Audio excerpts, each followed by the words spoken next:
il peut me préparer une palette avec 15 choux chinois et 15 oignons jaunes pour le monsieur qui va venir chercher la marchandise. Le monsieur, c'est lui, Aladin. Il est un peu plus de 9 h et il termine sa tournée des invendus au marché de Rungis.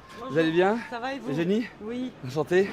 Eugénie est l'un des derniers fournisseurs trouvés par Aladin sur Rungis. Ce vendredi matin, elle a une trentaine de palettes à offrir, des oignons déjà germés et des choux chinois. Le chou chinois, C'est beau.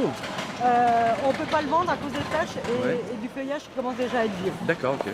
En quelques minutes, la marchandise rejoint les autres invendus du jour pour s'entasser au milieu du lait, du potiron, des salades, des champignons ou encore des pommes et du céleri rave.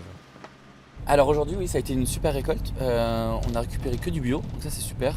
Et dans des quantités assez importantes pour pouvoir tenir tout le week-end.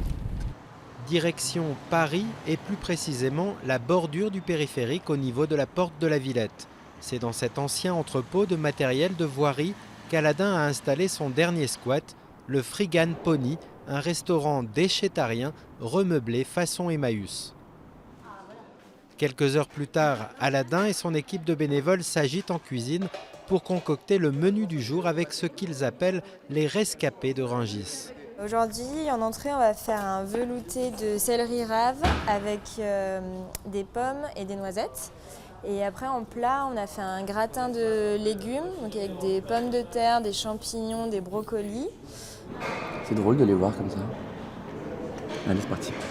19 h, le Frigan Pony ouvre ses portes à ses premiers clients qui découvrent les règles de ce restaurant pas comme les autres. Ici, on met son couvert et en dehors de l'alcool, on paie ce que l'on veut. L'important, c'est d'adhérer à la lutte contre le gâchis alimentaire.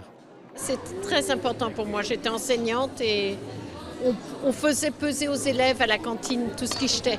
Maintenant, il y a une loi qui permet aux magasins de plus jeter, enfin de jeter, mais de plus de mettre du produit chimique dessus et on peut le filer aux associations.